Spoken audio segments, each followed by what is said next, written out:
La nuit juste avant les forêts. Tu tournais le coin de la rue lorsque je t'ai vu. Il pleut. Cela ne met pas à son avantage quand il pleut sur les cheveux et les fringues. Mais quand même j'ai osé. Et maintenant qu'on est là, que je ne veux pas me regarder, il faudrait que je me sèche. Retourner là en bas, me remettre en état. Les cheveux tout au moins pour ne pas être malade. Or je suis descendu tout à l'heure voir s'il était possible de se remettre en état, mais en bas sont les cons qui stationnent. Tout le temps de se sécher les cheveux, ils ne bougent pas. Ils restent en attroupement. Ils guettent dans le dos. Et je suis remonté, juste le temps de pisser, avec mes fringues mouillées. Je resterai comme cela jusqu'à être dans une chambre. Dès qu'on sera installé quelque part, j'enlèverai tout. C'est pour cela que je cherche une chambre, car chez moi, impossible, je ne peux pas y rentrer. Pas pour toute la nuit cependant. C'est pour cela que, toi, lorsque tu tournais là-bas, le coin de la rue, que je t'ai vu, j'ai couru. Je pensais, rien de plus facile à trouver qu'une chambre pour une nuit, une partie de la nuit, si on le veut vraiment, si l'on ose demander.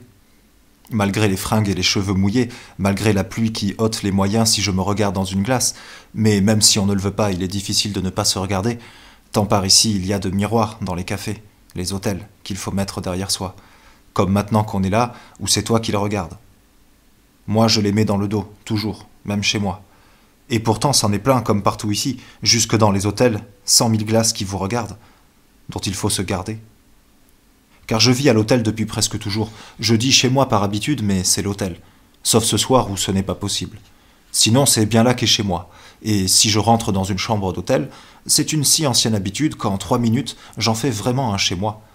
Par de petits riens, qui font comme si j'y avais toujours vécu, qui en font ma chambre habituelle, où je vis, avec toutes mes habitudes. Toute glace cachée et 3 fois rien. À tel point que, s'il prenait à quelqu'un de me faire vivre tout à coup dans une chambre de maison, qu'on me donne un appartement arrangé comme on le veut, comme les appartements où il y a des familles, j'en ferais, en y entrant, une chambre d'hôtel.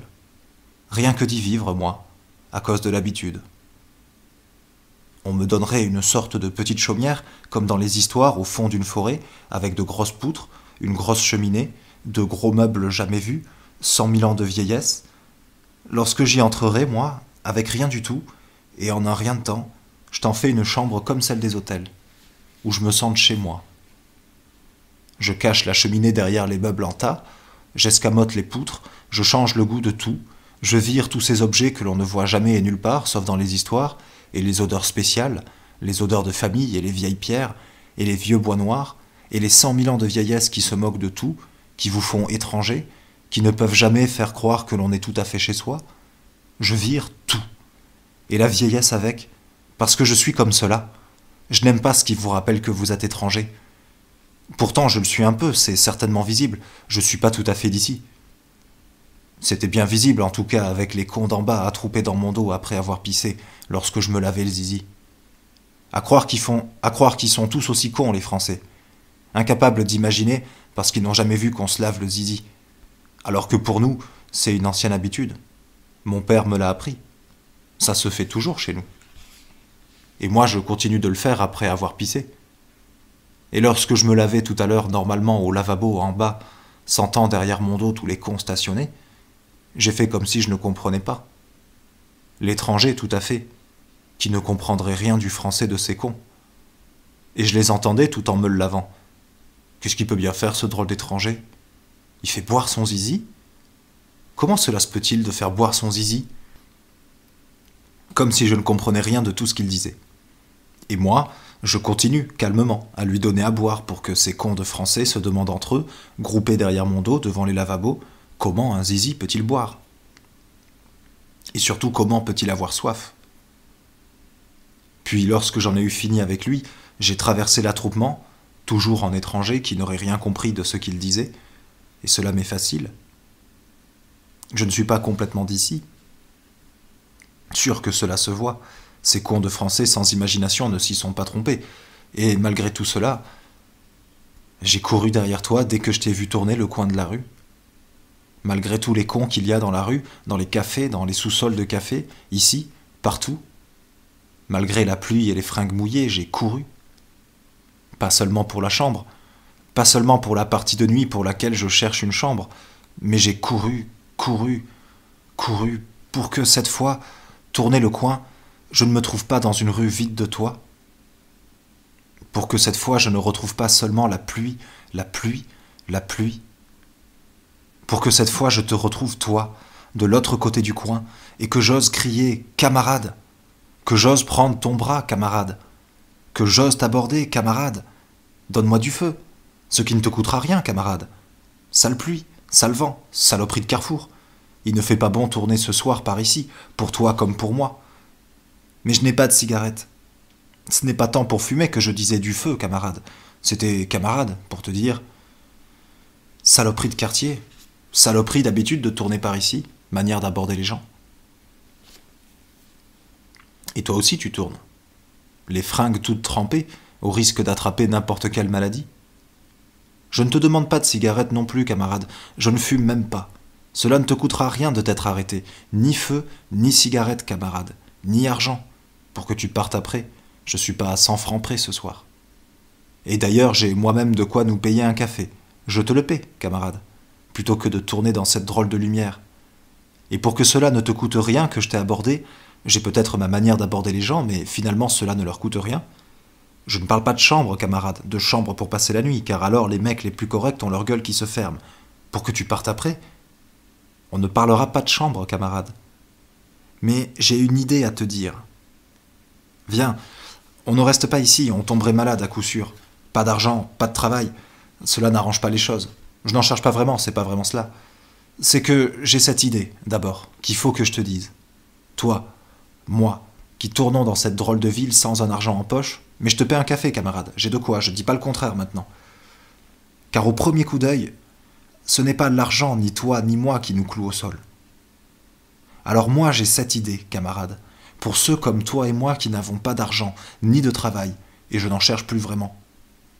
C'est qu'au travail, nous autres, dehors, sans rien dans les poches, on pèse pas bien lourd, que le moindre souffle de vent nous ferait décoller. On pourrait plus nous forcer à rester sur les échafaudages, à moins de nous y attacher. Un bon coup de vent et on décolle, léger. Quant à travailler en usine, moi, jamais. À toi, ce sera dur d'expliquer. Pour moi-même, c'est dur pour tout bien comprendre sans rien mélanger. Mais mon idée, c'est comme... C'est pas une religion. C'est pas une bêtise qu'on raconterait n'importe comment sans que ça change rien. C'est pas la politique. Surtout pas un parti ou quelque chose comme cela, ou comme les syndicats qui savent tout, qui ont tout vu, que rien ne leur échappe. Alors, rajouter à cela mon idée, il n'y aurait plus de place. Et cela n'a rien à voir. Non, mon idée, ce n'est pas du tout cela, rassure-toi, camarade. C'est pour notre défense. Uniquement la défense. Car c'est bien cela dont on a besoin. Se défendre, non? Tu penses peut-être pas moi, pourtant moi je te dis, peut-être que c'est moi qui t'ai abordé, que ce serait moi qui aurais besoin d'une chambre pour cette nuit. Non, camarade, je dis pas que j'en avais besoin. Que c'est moi qui ai demandé « Camarade, donne-moi du feu », mais ce n'est pas toujours celui qui aborde qui est le plus faible. Et j'ai bien vu tout de suite que tu ne semblais pas bien fort de là-bas, à tourner tout mouillé, vraiment pas bien solide. Alors que moi, malgré cela, j'ai de la ressource. Et que je reconnais, moi, ceux qui ne sont pas bien forts d'un seul petit coup d'œil, à cause de leur démarche. Surtout rien qu'à cette petite manière de marcher, nerveuse comme toi, avec leur dos nerveux, et la manière de bouger les épaules, nerveuse. Quelque chose dans la démarche où je ne me trompe pas. Avec leur figure aussi, faite de tout petits traits, pas abîmés ni rien, mais nerveux. Comme toi. Un rien dans la figure où je ne m'y trompe pas. Même quand ils marchent en roulant à la manière des Jules, mais des Jules pleins de nerfs, des loulous dégagés, mais venus droit de leur mère, avec tout le haut comme cela. Ils font rouler comme si de rien n'était sous la pluie, mais moi je vois tout de suite cette nervosité-là, qu'on ne peut pas cacher. Parce que tout cela qui est la nervosité, cela vient de la mer, tout droit. Et leur mère, les loulous, ils ne peuvent pas la planquer, quoi qu'ils fassent. Moi, c'est plutôt le sang, et la carcasse osseuse, et les muscles, tout cela qui vient du père. Les nerfs ne me dérangent jamais, Parce que mon père, par contre, c'était du bien solide. C'était celui qui ne s'embrouille pas les nerfs à force de penser, que rien ne peut déranger. Un homme tout en os, en muscles, un homme de sang. On aurait pu l'appeler l'exécuteur. Et moi aussi, on pourrait m'appeler l'exécuteur. Et c'est bien pour cela que la politique, et les partis, et les syndicats qu'il y a maintenant, et les flics, et l'armée, qui sont tous politiques, ben c'est pas cela que je veux. Tout ça, c'est bien trop embrouillé à cause de la tête, et avec leur tête, ils vous collent à l'usine. Et l'usine, moi, jamais. Pourtant, de toute façon, ils finissent tous par vous coller à l'usine. Tandis que l'idée que je te dis, c'est un syndicat à l'échelle internationale. Je t'expliquerai. Moi-même, c'est dur pour bien tout comprendre. Mais pas de politique. Seulement de la défense. Moi, je suis fait pour la défense. Et alors là, je me donnerai à plein. Je serai celui qui exécute dans mon syndicat international pour la défense des loulous pas bien forts, fils directs de leur mère, aux allures de Jules plein de nerfs, qui les roulent et qui tournent, en pleine nuit, au risque d'attraper des maladies possibles. Et c'est bien là que, moi, je vois l'inutilité de vos mères. Regarde l'inutilité de ta mère. Elle te donne un système nerveux, et puis après te lâche à n'importe quel carrefour sous une saloperie de pluie, pas solide, sans méfiance. Car je vois bien que tu ne te méfies pas. Tout petit et nerveux que tu es, tu ne te méfies pas. Pourtant, n'imagine pas que les salauds ne sont pas là, qu'ils ne s'occupent pas de toi. Moi, je sais qu'on les frôle. Et tout à l'heure, moi-même, je me suis cassé la gueule. J'ai failli me faire avoir sans méfiance comme toi. Alors maintenant, je les vois partout. Ils sont là, ils nous touchent. Les pires des salauds que tu peux imaginer, et qui nous font la vie qu'on a. Pour moi, je les croyais invisibles, cachés là-haut, au-dessus des patrons, au-dessus des ministres, au-dessus de tout, avec des gueules de tueurs, de violeurs, de détourneurs d'idées, avec des gueules qui ne sont pas de vraies gueules comme toi ou moi, et qui n'ont pas de nom. Le clan des entubeurs, des tringleurs planqués, des vicieux impunis, froids, calculateurs, techniques, le petit clan des salauds techniques qui décident, l'usine et silence. Et l'usine, moi, jamais. L'usine et vos gueules. Et si ma gueule, je l'ouvre, l'usine, vos gueules, et on a le dernier mot. Et ils ont le dernier mot. Le petit nombre de baiseurs qui décident pour nous de là-haut, organisés entre eux, calculateurs entre eux, techniques à l'échelle internationale. L'échelle internationale. Moi, mon idée, c'est un syndicat à l'échelle internationale. C'est important, l'échelle internationale. Je t'expliquerai.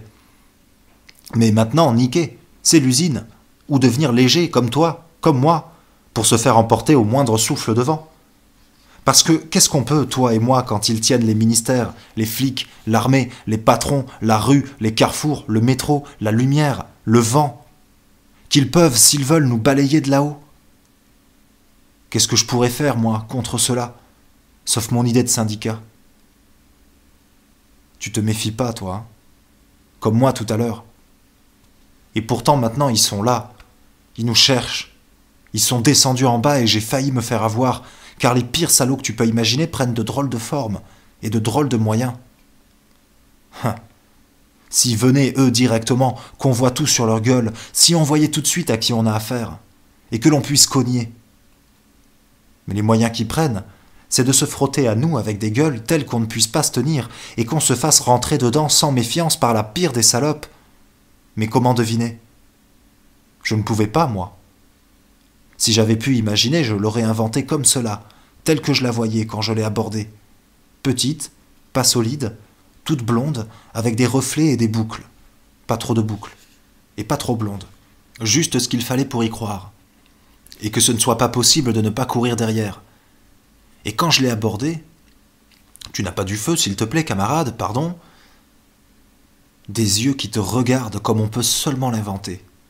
Et que cela brille exactement comme je l'aurais inventé, pour planer un soir où c'est désert et où rien ne se passe. Mais il y a d'autres soirs, malgré la pluie, malgré cette saleté de lumière et la nuit qui encombre tout, où il traîne des filles. Non pas un pur hasard, mais plusieurs, l'une après l'autre, de plus en plus belles. Mais pas belles comme tu crois. Belles comme c'est pas possible. À vous rendre cinglés, à vous rendre d'heure en heure plus cinglés, d'heure en heure des filles plus impossibles. On ne sait pas quand ça va s'arrêter. Ça monte, on se met à planer, on n'imagine plus rien, car il y a de ces filles qui défilent devant vous.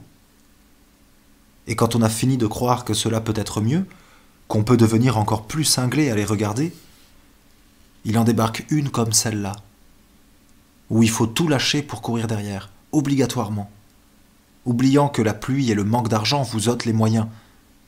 Mais celle-là, on est obligé de courir l'aborder, avec ses cheveux, ses yeux par en dessous, son air pas solide et pas trop de boucles. « Camarade, camarade !» Alors c'est justement là, camarade, camarade, là qu'ils nous attendent, là qu'on va se faire avoir comme le dernier des cons. Si j'avais pu savoir qu'elle était de l'autre côté, que c'était une salope. Viens avec moi, Minet, ce soir on chasse le rat. Si elle avait fermé sa gueule, je n'aurais jamais su qu'une gueule comme cela pouvait savoir cracher. Avant, quand je travaillais, je croyais que tout le monde et les filles qui traînaient le soir, on était pareil au fond. On pourrait leur parler, seulement question d'oser. Tout le monde sauf le petit clan de salauds aux gueules de tringleurs.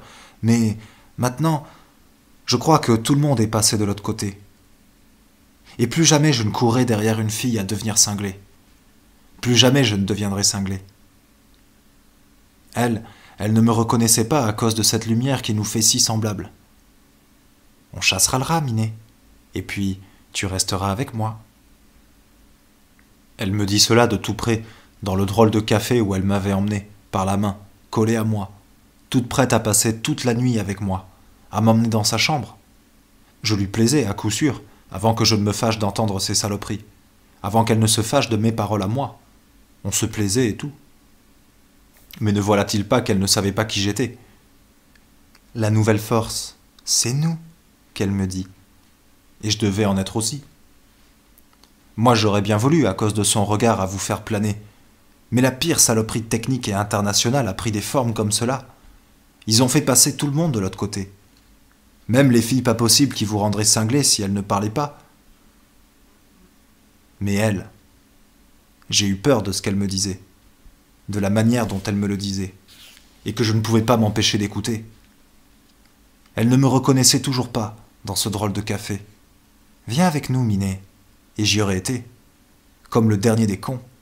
Si juste à temps ne m'était sorti de la bouche, plus fort même que je ne l'aurais voulu, qui j'étais? Camarade! Voilà qui je suis. Étranger moi-même, membre du syndicat international, et le reste, et maintenant ta gueule à toi, ou je te la casse! Et je lui aurais cassé, s'il n'y avait pas eu ses amis autour d'elle, les chasseurs de rats du vendredi soir, un commando de minés armé jusqu'aux dents. Moi, seul, étranger contre eux tous, où je m'étais fourré comme le dernier des cons, avec cette lumière qui m'avait fait confondre. Mais si, avant que tout cela ne me sorte, juste à temps de force par la bouche, elle s'était mise à chanter. Si au lieu de cracher tout cela, parce qu'elle ne se méfiait pas de moi, elle me l'ait dit en chantant. Elle aurait pu me chanter n'importe quoi. Je ne pouvais plus rien. J'étais d'accord avec tout. Au seul son de la voix qu'elle devait avoir si elle avait chanté, je cachais qui j'étais, j'adhérais à tout.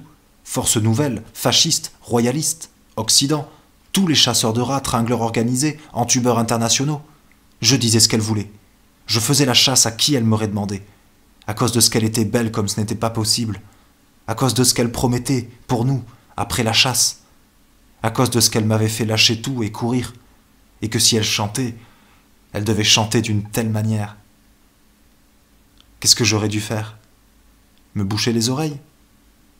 Si elle avait mis ses lèvres près de mon oreille, qu'est-ce que j'aurais dû faire? M'enfuir? Et si elle avait mis sa main sur ma jambe, qu'est-ce que j'aurais pu faire alors? Lui couper? Ou me le couper à moi? C'est par là qu'ils vous prennent, comme les derniers des cons. Alors il faut se l'attacher, se priver même de cela pour être bien certain de ne pas se faire niquer. Nous autres, camarades étrangers, il faut se priver de tout et se l'attacher solidement.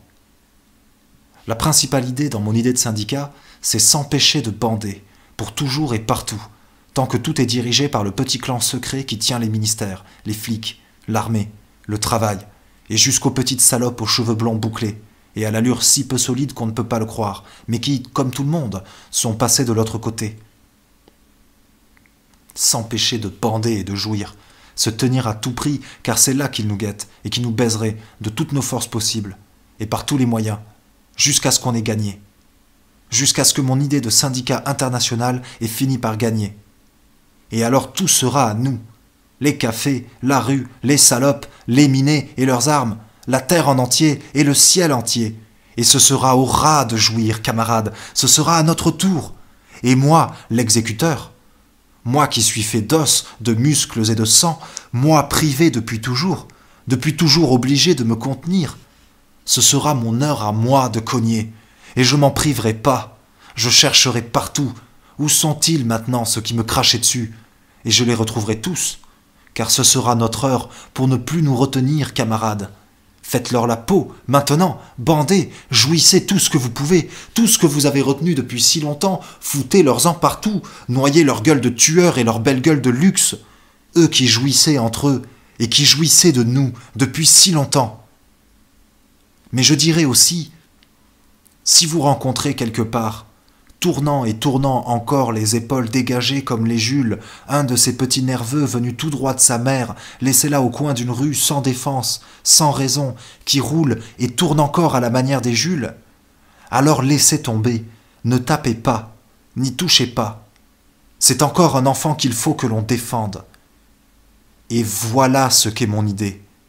Et ça, je te l'assure, cela ne traînera plus.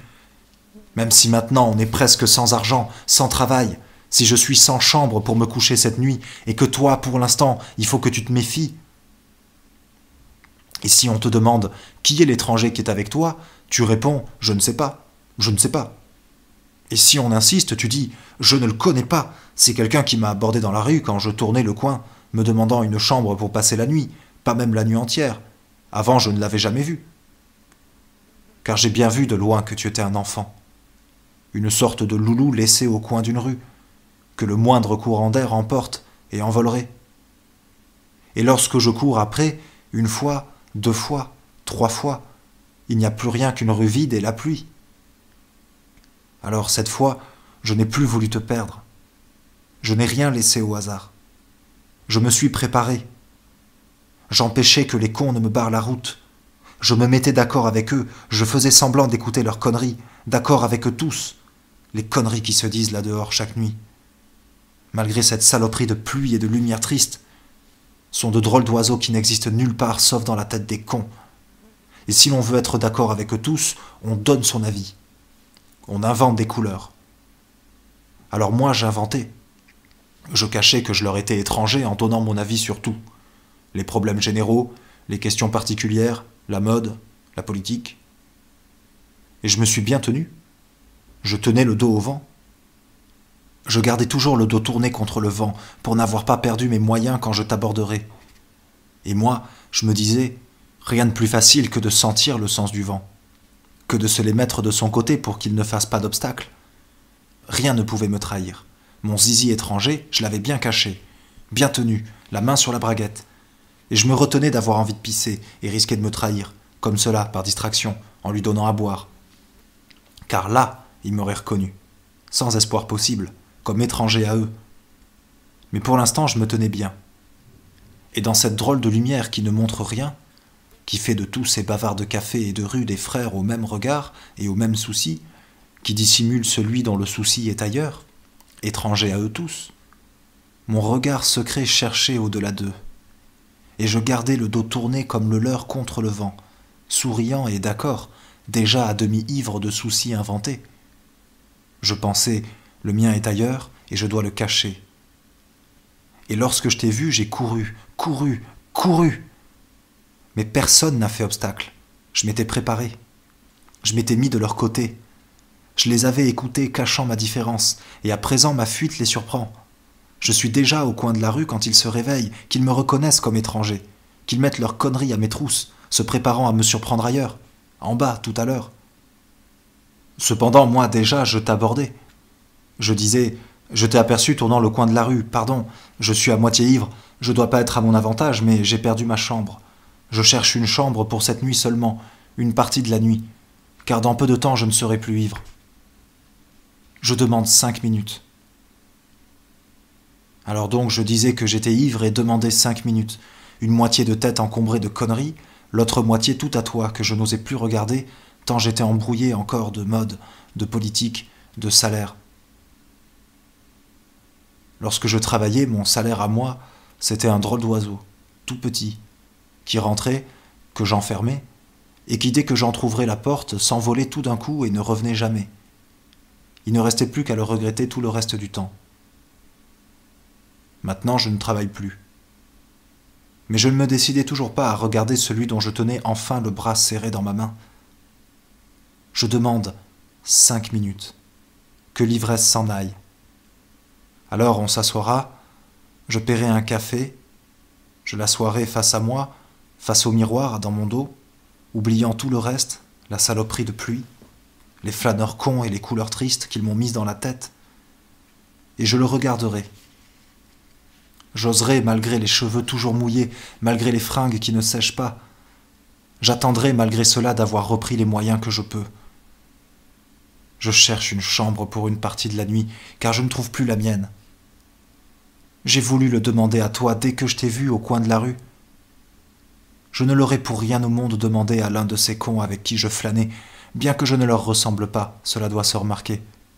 Mais je flânais avec eux pour 1000 raisons, gardant toujours en secret une moitié de moi-même à la recherche d'une chambre où je ne sois pas cloué avec un con, forcé de cacher que je suis étranger, forcé de parler de la mode, de la politique, de salaire et de bouffe. Tous ces cons de Français avec leur même gueule et leurs mêmes soucis, parlant de bouffe jusque sous la pluie, tournant le dos au vent et parlant toujours de bouffe. Et moi qui approuvais, pour pouvoir être libre tout à l'heure de courir, courir, courir.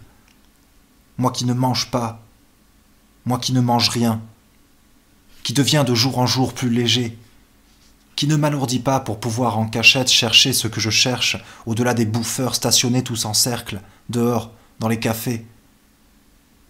J'approuvais, je m'enivrais de la bouffe dont ils parlent, sentant que le vent dans mon dos me faisait vaciller, m'aurait soulevé si je ne m'étais pas accroché discrètement aux bouffeurs alourdis et à leurs conneries de plomb.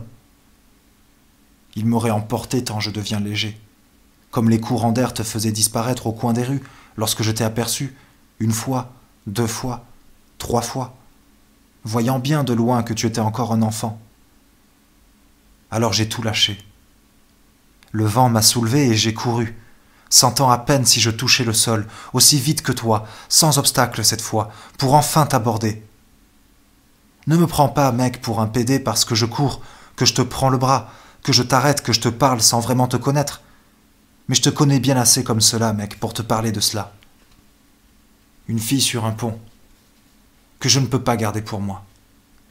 D'ailleurs, est-ce qu'un pédé oserait aborder sans avoir ses moyens, les fringues et les cheveux trempés?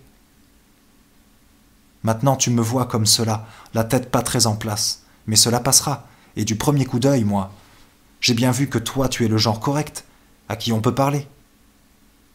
Je ne sais pas son vrai nom. Celui qu'elle m'a dit n'était pas le mien, alors je ne dirai pas non plus comment elle était faite. Personne ne saura jamais qui a couché avec qui toute une nuit sur un pont, en plein milieu d'une ville. Des traces y sont encore là-bas, dans la pierre. Tu te promènes n'importe où, un soir, par hasard, tu vois une fille penchée juste au-dessus de l'eau, tu t'approches par hasard, elle se retourne, te dit « Moi, mon nom, c'est Mama. Ne me dis pas le tien. » Tu ne lui dis pas ton nom, tu lui dis « Où on va ?» Elle te dit « Où tu voudrais aller. On reste ici, non ?» Alors tu restes ici, jusqu'au petit matin, qu'elle s'en aille. Toute la nuit, je demande qui tu es, où tu habites, qu'est-ce que tu fais, où tu travailles, quand est-ce qu'on se revoit. Elle dit, penchée sur la rivière, je ne la quitte jamais.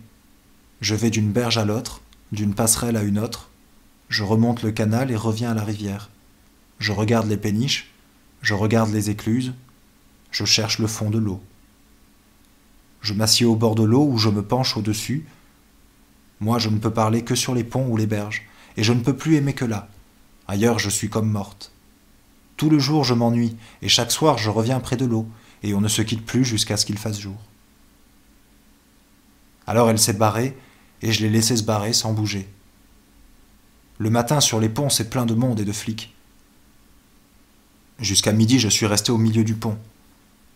Ce n'est pas son vrai nom et je ne lui ai pas dit le mien. Personne ne saura jamais qui a aimé qui, une nuit, couché sur le rebord du pont. À midi, c'est plein de bruit et de flics. On ne peut pas rester sans bouger en plein milieu d'un pont. Alors, dans la journée, j'ai écrit sur les murs. Mama, je t'aime, Mama, je t'aime. Sur tous les murs, pour qu'elle ne puisse pas ne pas l'avoir lu. Je serai sur le pont, Mama, toute la nuit. Le pont de l'autre nuit, tout le jour. J'ai couru comme un fou. Reviens, Mama, reviens. J'ai écrit comme un fou. Mama, Mama, Mama. Et la nuit, j'ai attendu en plein milieu du pont. Et dès qu'il a fait jour, j'ai recommencé les murs, tous les murs, pour que ce ne soit pas possible qu'elle ne tombe pas dessus. Reviens sur le pont. Reviens une seule fois, une seule petite fois. Reviens 1 minute pour que je te voie. Mama, Mama, Mama, Mama, Mama, Mama, mais merde! Comme un con, j'ai attendu 1 nuit, 2 nuits, 3 nuits, et plus. J'ai fouillé tous les ponts. J'ai couru de l'un à l'autre plusieurs fois chaque nuit. Il y a 31 ponts, sans compter les canaux. Et le jour, j'écrivais. Les murs étaient couverts. Elle ne pouvait pas ne pas m'avoir lu. Mais merde, elle n'est jamais venue, et elle ne viendra plus. Mais j'ai continué à écrire sur les murs, et j'ai continué à fouiller tous les ponts. Il y a 31 ponts, sans compter les canaux. Et je ne l'ai plus jamais retrouvée, penchée au-dessus de l'eau. Et maintenant, moi, ces histoires-là, ça me sape le moral. Parce que ça brouille tout lorsque ça va trop loin. Je connais une femme qui est morte de ce que ça allait si loin. Cela me sape le moral, le nombre qui en mourrait si c'était plus facile. Le nombre qui irait loin s'il y avait la manière, si on n'avait pas peur de la manière, qu'on ne soit jamais sûr d'y passer. Ça peut durer longtemps. Et que le jour où l'on aurait inventé une sacrée manière douce et donné à tout le monde, ce serait le massacre pour des histoires comme cela qui vont toujours trop loin. Le sacré massacre. Sûr. Comme cette femme-là, qui y est bien passée d'avoir avalé de la terre. Elle va dans le cimetière, elle creuse à côté des tombes, elle prend de la terre dans ses mains, la terre la plus profonde, et l'avale. Ces histoires-là, si on s'écoute, si on se laisse aller, ça vous rend cinglé. Parce que la terre des cimetières, celle qui touche les cercueils, toi qui refroidis les morts, toi qui as la sacrée habitude de tout rendre bien froid jusque tout au fond, et sans qu'on y revienne, refroidis une bonne fois la cinglée que je suis. Qui lui a raconté que ce coup-là marchait, à cette cinglée de pute avalant de la terre jusqu'à y passer, au milieu du cimetière, où moi je l'ai bien vu. Qu'on lui ait raconté ce coup, ça me sape le moral. Une vieille autre pute sûrement, qui a des recettes, un sacré massacre, et tout en douceur. Mais tout le monde n'avale pas de terre. Si la manière était inventée, à la place de la terre, une petite poudre légère qu'on ne sent pas passer, gratuite pour tout le monde, et qui vous met à l'aise pour quand ça va trop loin. Tout le monde se refroidirait à la moindre histoire. Car si on se laisse faire, les toutes petites, les plus petites vont loin, et vous brouillent complètement. Pourtant, celle que je te dis, c'était une pute. Je l'avais vue une nuit dans leur rue, à une fenêtre d'un 4e étage, et je l'ai suivie depuis, jusqu'au cimetière. Comment croire ça d'une pute? Même elles deviennent cinglées.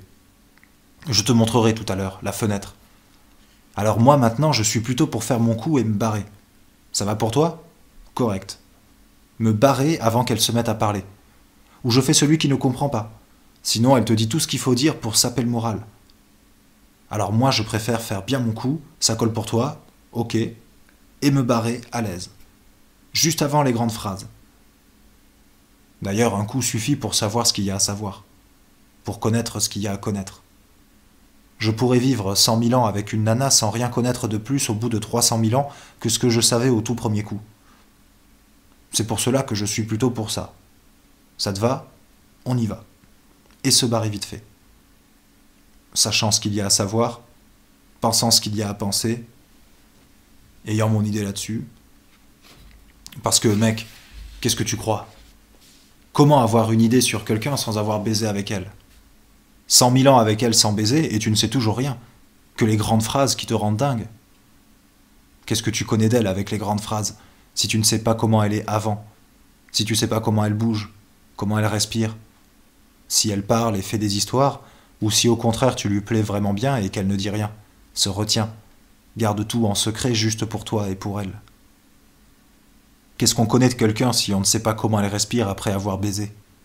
Si elle garde les yeux ouverts ou fermés? Si on n'écoute pas longtemps le bruit et le temps qu'elle met pour une respiration? Où elle pose son visage? Et comment il est maintenant? Plus le temps est long, où elle respire et que tu l'écoutes sans bouger, respirer, plus tu connais tout d'elle. Mais dès qu'elle ouvre les yeux, se redresse, s'appuie sur le menton, te regarde, se met à respirer comme n'importe qui, ouvre sa bouche où tu vois les grandes phrases qui se préparent à sortir, alors moi je suis pour me barrer. Et correct, correct. Mais ce soir-là, moi j'étais seul dans la rue des putes. Un vendredi soir quand je travaillais encore et ne travaillais pas le lendemain. Alors je lève les yeux et je vois à la fenêtre d'un 4e étage la tête d'une pute à l'air complètement dingue. Si tu veux y aller, on ira la voir, la fenêtre dont je te parle. Moi j'y vais pas tout seul, elle me sape le moral, surtout un soir comme ce soir. C'est pas que j'ai peur du vendredi soir plus que des autres soirs, au contraire. Maintenant que je ne travaille plus, je regrette comme c'était le vendredi soir et la nuit qui suivait, où l'on ne travaille pas le lendemain, où le monde a toute sa fatigue sur la gueule mais ne veut pas céder, et s'excite, se déchaîne. Tout le monde qui gueule et parle de se taper sur la gueule. Ici, les mecs, ils gueulent beaucoup, mais ils mettent du temps à se taper sur la gueule. Chez moi, on cogne tout de suite, sans gueuler. On n'est pas le genre timide. Alors qu'ici, on te pose des kilomètres de questions. Tu veux quelque chose? Tu disais quelque chose? Qu'est-ce que t'as à me regarder comme ça? Qu'est-ce qui te fait rire? Tu me touches? Si tu le touches, il te demande pendant 1 kilomètre de temps si tu le touches vraiment, avant de te taper sur la gueule. Moi, je te tape tout de suite, sans être timide du tout, tu peux me croire. Mais c'est là que je regarde à une fenêtre du 4e étage. La pute a l'air dingue qui ouvre sa fenêtre en jetant des regards par-dessus son épaule. Elle l'ouvre doucement, disparaît au fond, puis revient avec sa tête, mais vraiment complètement dingue, et un gros tas d'habits dans ses bras. On ira tout à l'heure voir là où c'était, si t'as pas trop peur. Avec moi, y a pas, je cogne si on me parle. Tout le monde alors dans la rue des putes voit un pantalon qui tombe comme un sac au milieu du trottoir, et une veste rouge qui flotte comme un parachute, un slip, et une chemise rouge toute légère comme en soie, qui s'accroche au lampadaire, la cravate qui se balance. Tout le monde regarde l'air complètement cinglé de la pute penchée à la fenêtre, qui regarde les habits tomber et se balancer. Maintenant il est à poil! Il est à poil! En voilà un qui est tombé sur une cinglée, se dit tout le monde dans la rue, qui regarde sur le trottoir et le reste qui flotte comme des drapeaux au lampadaire. Comment croire ça d'une pute? Même les putes deviennent risquées, pense tout le monde qui commence à douter même de la rue des putes. Où aller? Où aller? Se dit tout le monde en relevant son col. Et ils se détournent tous. Où aller maintenant? Où aller? Qu'ils se demandent. Comme si de tout là-haut on leur avait tracé sur un plan des zones où ils doivent être toute la semaine, et dont les portes s'ouvrent chaque vendredi soir sur la rue des putes, ou le reste. Et sinon, où aller? Pas d'autre solution. Et moi, j'ai repéré depuis que je ne travaille pas toute la série de zones que les salauds ont tracées pour nous sur leur carte, et dans lesquelles ils nous enferment par un trait au crayon. Les zones de travail pour toute la semaine, les zones pour la moto et celles pour la drague, les zones de femmes, les zones d'hommes, les zones de PD, les zones de tristesse, les zones de bavardage, les zones de chagrin et celles du vendredi soir. La zone du vendredi soir que j'ai perdue depuis que j'ai tout mélangé et que je veux retrouver tant j'y étais bien. Au point que je ne sais pas comment te le dire, mais depuis que je ne travaille plus et que tout est mélangé sur leur salaud de plan, chaque soir j'ai cherché où était le vendredi soir où j'étais bien, sans travail de main. J'ai baisé sur un pont, j'ai traîné dans des quartiers étrangers, seul comme on ne peut pas le dire. Tu viendras avec moi pour que l'on s'y retrouve. Tu n'auras pas à avoir peur car moi je cogne vite et sans timidité, et que le vendredi soir, avec leur fatigue et leur grande gueule, les mecs excités ont peur plus que nous. Qu'ils s'engueulent de peur, qu'ils se cognent de peur, se démolissent la gueule avec plus de peur que nous dans leurs poings, dans leurs jambes, dans leur bouche. Peur qu'on les regarde, peur qu'on ne les regarde pas, peur qu'on rigole d'eux ou qu'on ne pense rien d'eux, peur des autres loulous qui leur ressemblent trop, et plus de peur encore pour ceux qui ne leur ressemblent pas du tout. Tu viendras avec moi, et je te montrerai la fenêtre où la pute regardait les habits qui se balancent, Tu vois alors un mec furieux, les cheveux droits sur la tête, qui marche à toute vitesse, et la voix de la pute derrière. « Il est à poil! Il est à poil sous son manteau! Il est à poil sous son manteau !» Le mec qui ramasse sa veste, son pantalon, et qui regarde sa chemise, furieux, son slip et sa cravate qui flottent comme des drapeaux en haut du lampadaire. Tout le monde relève son col et se demande « Où aller? Où aller ?» La pute court après le mec comme une cinglée, elle-même à moitié à poil. Tu vois le mec qui monte dans sa voiture, qui met le moteur en marche, et la pute qui s'accroche à la portière, qui monte sur le capot. « Ne le laissez pas partir! Ne le laissez pas partir !» Et le mec furieux qui démarre quand même. Tout le monde autour s'éloigne en regardant par-dessus l'épaule et cherchant où aller. Où aller, bon Dieu? Si même les putes, comment croire ça d'une pute? Alors elle se laisse tomber de la voiture, s'allonge devant les roues, et le mec furieux, il doit bien s'arrêter. Il klaxonne comme un dingue, mais la pute reste couchée devant la voiture. Tout le monde qui s'éloigne en relevant son col. « Au secours! Au secours! Ne le laissez pas partir !» Tout le monde est parti. Sauf quelques vieilles putes. Sans doute est-ce une de celles-là qui lui a donné la recette. Tu vas voir le cimetière, la terre a l'habitude de refroidir les mecs et les nanas cinglées. Qui lui a dit que ce coup-là marchait? Et maintenant, cela me sape le moral d'aller dans cette rue seule, car je demande toujours, vous connaissiez la pute morte d'avoir avalé de la terre? On me traite de cinglé. Vous connaissiez la pute du 4e étage? On appelle les Macs pour me faire dégager. Pourtant, moi je l'ai vue, morte, au cimetière. Et maintenant, d'y penser, vieux, rien que d'y penser, cela me rend malade, à donner envie de boire, s'il n'y avait pas la question de l'argent, de se barrer d'ici, si on savait où aller, d'être dans une chambre, vieux, où je puisse parler. Ici, je n'arrive pas à dire ce que je dois te dire. Il faudrait être ailleurs. Personne autour de soi, plus cette question d'argent et cette saloperie de pluie, à l'aise, comme assis dans l'herbe ou des choses comme cela. Qu'on n'ait plus à bouger tout son temps devant soi avec l'ombre des arbres. Et alors je dirais c'est chez moi. J'y suis bien. Je me couche et ciao. Mais ça, vieux, pas possible. T'as déjà vu quelque part qu'on te laisse à l'aise? T'as déjà vu qu'on te laisse te coucher et ciao? Jamais on t'oublie, vieux. Y a pas à s'en faire, on s'occupe de toi. On te pousse au cul. On te laisse pas tranquille. Il faut qu'on te déménage. Ils te disent va là, et tu y vas. Va là-bas, et tu vas là-bas. Pousse ton cul de là, et tu fais tes valises. Lorsque je travaillais, je passais mon temps à faire mes valises. Le travail est ailleurs. C'est toujours ailleurs qu'il faut aller le chercher. Pas le temps de s'expliquer, pas le temps de planer, pas le temps de se coucher dans l'herbe et de dire ciao. À coups de pied au cul, ils te déménageront. Le travail est là-bas, et encore là-bas, plus loin, et encore plus loin. Jusqu'au Nicaragua qu'ils te pousseraient, à l'aise, puisque ceux des pays comme ceux-là, on les pousse bien au cul à l'aise, et qu'ils débarquent ici. Pas question de parler, pas question de dormir, pas question de planer. Si tu veux travailler, déménage. Alors si on laisse faire, nous, les cons d'ici, on se laisse pousser à coups de pied au cul jusqu'au Nicaragua, et les cons de là-bas, ils se laissent faire et ils débarquent ici. Tandis que le travail, lui, il est toujours ailleurs. Et jamais tu ne peux dire c'est chez moi et ciao. Ce qui fait que moi, quand je quitte un endroit,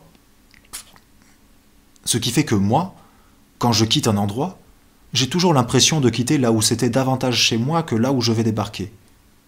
Et quand on te pousse au cul de nouveau et que tu pars de nouveau, là où tu vas aller, tu seras encore davantage étranger. Et ainsi de suite. Tu es toujours plus étranger.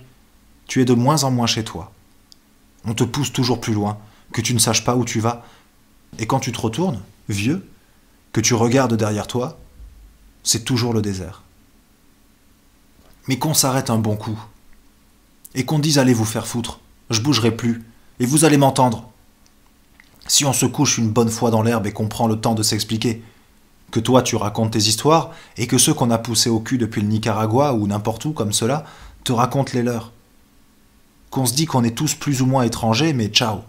Maintenant on s'écoute, tranquille. Tout ce qu'on a à se dire. Alors on voit bien, et moi je l'ai vu, qu'ils se foutent de notre gueule. Moi je me suis arrêté, j'ai écouté. Je me dis, je ne travaillerai plus tant qu'ils se foutent de nous. À quoi cela sert que le Nicaragua y vienne jusqu'ici et que moi j'aille là-bas, puisque partout ailleurs c'est pareil. Et quand je travaillais encore, J'ai parlé de mon idée de syndicat international à tous les poussés au cul venus de je ne sais où, qui débarquent ici pour trouver du travail. Et ils m'ont écouté. Et moi j'ai écouté les Nicaraguas qui me parlaient de chez eux. Là-bas, il y a un vieux général qui passe toutes ses journées et ses nuits au bord d'une forêt. On lui apporte son manger pour qu'il n'ait pas à s'en aller, et qui tire sur tout ce qui bouge. On lui apporte des munitions dès qu'il en a plus. Il me parlait d'un général avec ses soldats qui encerclent la forêt là-bas, et qui font des cartons sur tout ce qui s'envole au-dessus des feuilles. Tout ce qui apparaît à la lisière. Tout ce qu'ils aperçoivent qui n'a pas la couleur des arbres et qui ne bouge pas de la même manière. Eux, ils m'ont écouté, et moi je les ai écoutés, et je me suis dit, ailleurs tout est pareil. Plus je me laisse pousser au cul, plus je serai étranger. Eux, ils finissent ici, et moi je finirai là-bas. Là-bas où tout ce qui bouge c'est caché dans les montagnes, les bords de lac, les forêts. Tandis qu'un général avec tous ses soldats parcourt les montagnes, fouille les bords du lac, entoure chaque forêt. Et ils font des cartons sur tout ce qui bouge. Et sur tout ce qui n'a pas ni la même couleur, ni le même mouvement que les pierres, l'eau et les arbres.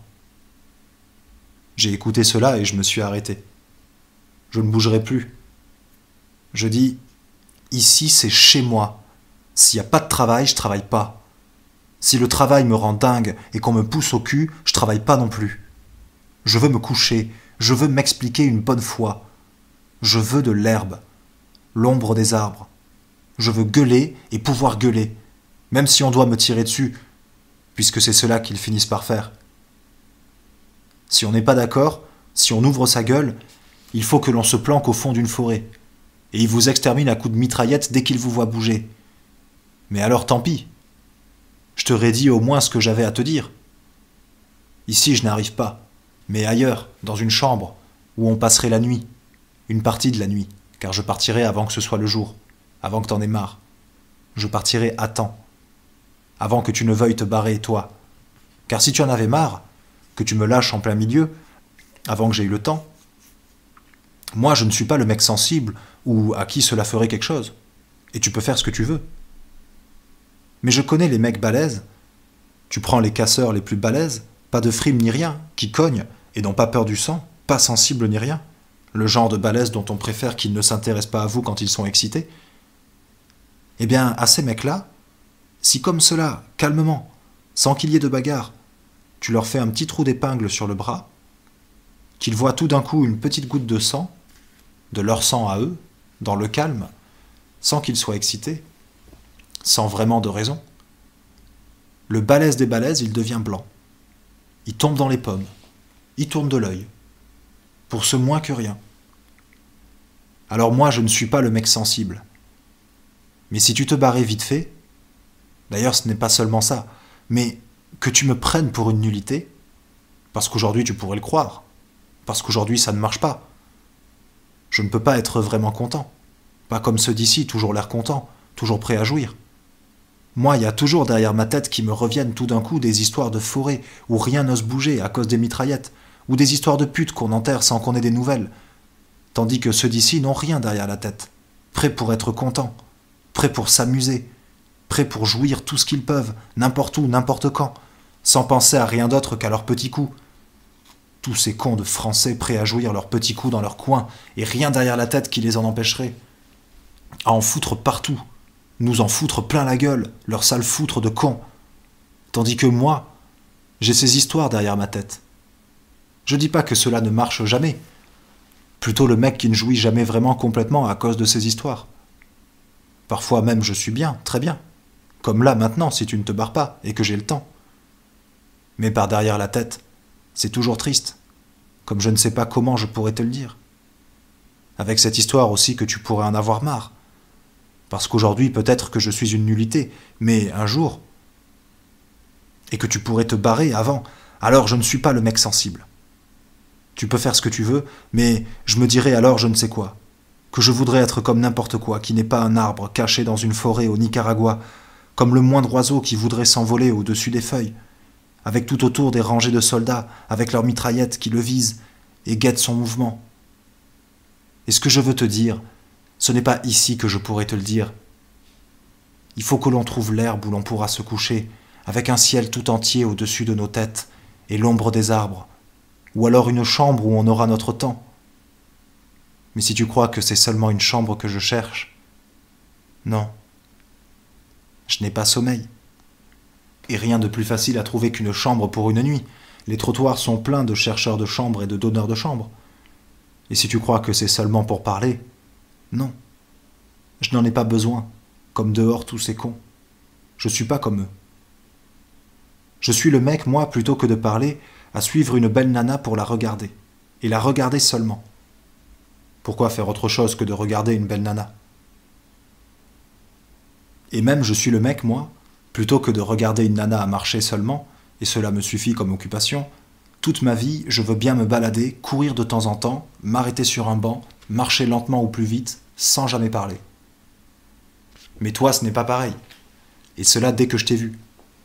Et maintenant, il faut que je t'explique tout, puisque j'ai commencé, sans que tu te barres et me laisses comme un con. Même si maintenant j'ai pris une sale gueule, que ni mes cheveux ni mes fringues ne sèchent, que je ne voudrais pas regarder dans mon dos le miroir alors que toi, la pluie ne t'a même pas mouillé. La pluie a passé à côté de toi, les heures passent à côté de toi. C'est là que j'ai eu raison de comprendre que toi, tu n'es qu'un enfant. Tout te passe à côté, rien ne bouge, rien ne prend une sale gueule. Moi, j'évite les miroirs et je n'arrête pas de te regarder, toi qui ne changes pas. Et s'il n'y avait pas cette question d'argent, je nous paierais une bière plutôt que du café. Et alors on se verrait vraiment tout à fait bien. On s'en boirait quelques-unes comme j'en ai eu envie dès le début de la soirée. J'en ai déjà bu une et une autre, ou 3 ou 4 ou plus, je sais plus combien. Tout mon fric que je voulais claquer, on le claquerait maintenant. S'il n'y avait pas cela qu'on me l'a piqué juste avant. J'avais assez d'argent pour toute la soirée, à boire autant de bière que tu l'aurais voulu, et pour être ok. Mais ils me l'ont piqué dans le métro. Un sale coup comme cela. Il ne me reste plus rien pour toute la soirée que ce que j'avais comme petite monnaie dans la poche de devant, juste pour 2 cafés. Et j'ai couru derrière eux pourtant, comme si je le cherchais, jusqu'à ce qu'ils me les piquaient et cassaient la gueule encore. Dans le couloir du métro, il y avait 2 loupards, avec cette gueule qui ne trompe pas. Des loupards qui cherchent, qui vont faire quelque chose. Des loupards sapés et qui tiennent la forme. Je cours derrière eux et je me dis, on peut se boire une bière ensemble. De ces loupards si bien sapés que j'ai toujours envie de courir derrière pour dire à l'un ou à l'autre, donne-moi tes fringues, tes chaussures, tes cheveux, ta démarche et ta gueule, telle quelle, sans rien changer. Moi je te donne ce que tu veux. Et s'ils me les donnaient, je ne me retournerais même pas pour voir ce que je deviens. Eux ne se retournaient pas. Ils ne m'avaient pas vu. Je ne les quitte pas des yeux, et je monte derrière eux dans le premier métro en me disant « Je les invite et on se boit une bière. On passe le soir ensemble, et personne ne s'emmerde. » Mais en même temps que cela, je sens dans mon dos que l'un des deux met la main dans la poche de mon pantalon, qu'il tire mon portefeuille. Moi, je bouge pas tout de suite. Je sens que je tiens la forme, alors je me dis « Mec, pas de bagarre. » Je leur parle, et il n'y a pas de raison que cela ne marche pas. Je me retourne et dis « Ok, fais pas le con. Je vous invite, on se boit une bière, après on verra bien ce que l'on fera. Ensemble, on s'emmerdera pas. » Le loupard derrière moi regarde son copain. Ils ne disent rien comme s'ils ne m'avaient pas vu. « Ok, ne faites pas les cons. Vous me rendez mon fric, on va boire un coup, on se parle un coup et on continue ensemble. » Ils regardent toujours, comme s'ils ne comprenaient pas. Et puis, petit à petit, par les yeux, comme cela, ils se mettent d'accord. Ils commencent à parler de plus en plus fort pour que tout le monde entende, toujours sans me regarder. « Qu'est-ce qu'il veut celui-là? Il nous cherche ou quoi? Qu'est-ce que c'est que ce mec? Pourquoi il nous les casse ?» Il me pousse vers la porte. On descend ce pédé à la prochaine station et on lui casse la gueule. Alors moi je leur dis « Ok, vous me rendez mon fric alors, et c'est bien comme cela. » Mais eux disent « Ce pédé, qu'il attende et on lui casse la gueule. » Personne ne réagit. Personne ne croit au fric, tout le monde croit au pédé. Et je me fais descendre à la première station sans que personne ne bouge. Et quand ils ont fini de me casser la gueule, comme au dernier pédé, qu'ils se barrent avec mon fric, malgré ce que je gueule et que personne ne croit, moi je ne bouge pas tout de suite. Surtout mec, ne t'excite pas. Assieds-toi sur le banc, ne bouge pas. Reste là. Je regarde, c'est tout. Et cela va bien. Il y a une musique au loin, derrière mon dos, un qui doit faire la manche au fin fond des couloirs. C'est ok mec, mais surtout ne bouge pas. En face, sur l'autre quai, assise, il y a une vieille givrée, habillée tout en jaune, qui fait des signes avec des sourires. Je regarde, j'écoute, Ça va toujours bien. Sur la rambarde en haut, il y a une bonne femme qui s'est stoppée net pour reprendre son souffle. Juste à côté de moi, il y a un arabe qui se met assis et qui chante tout bas des trucs en arabe. Je me dis, t'excites toujours pas, mec, surtout. Et devant moi, je suis sûr que je vois une fille en chemise de nuit, des cheveux dans le dos. Elle passe devant moi avec les poings serrés dans sa chemise de nuit blanche. Et juste devant moi, sa gueule se mélange. Elle se met à chialer et continue à passer jusqu'au bout du quai. Les cheveux défaits, les poings comme cela, et sa chemise de nuit. Alors tout d'un coup, moi j'en ai ma claque. Cette fois, ça y est. Je me retiens plus, j'en ai ma claque. Moi, de tout ce monde-là. De chacun avec sa petite histoire dans son petit coin. De leur gueule à tous, j'en ai ma claque de tous. Et j'ai envie de cogner. La bonne femme là-haut, accrochée à la rambarde, j'ai envie de la cogner. Et l'arabe qui se chante son truc pour lui tout seul, j'ai envie de le cogner. Le raquet dans mon dos au fin fond du couloir, la vieille givrée en face, j'en ai ma claque de leur gueule et de tout ce fouillis. Avec la fille en chemise de nuit à l'autre bout de la station qui continue de chialer. Et moi, je vais cogner. J'ai envie de taper, mec. Les vieilles, les arabes, les raquets, les murs de carrelage, les rames de wagons, les contrôleurs, les flics. Taper sur les distributeurs, les affiches, les lumières. Cette saloperie d'odeur, cette saloperie de bruit.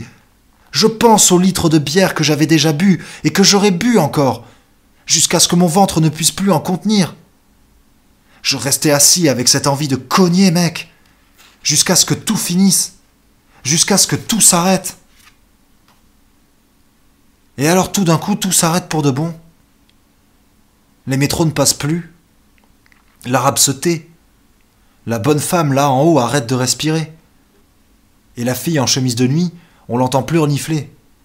Tout s'arrête d'un coup, sauf la musique, au fond, avec la vieille givrée qui a ouvert la bouche et qui se met à chanter d'une voix pas possible.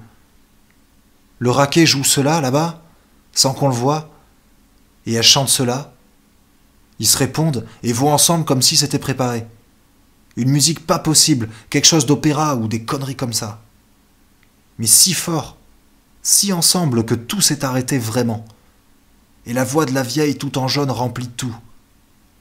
Moi je me dis, ok, je me lève, je cavale à travers les couloirs, je saute les escaliers, je sors du souterrain, et dehors je cours. Je rêve encore de bière, je cours de bière, de bière. Je me dis, mais quel bordel! Les airs d'opéra, les femmes, la terre froide, la fille en chemise de nuit, les putes et les cimetières. Et je cours. Je ne sens plus.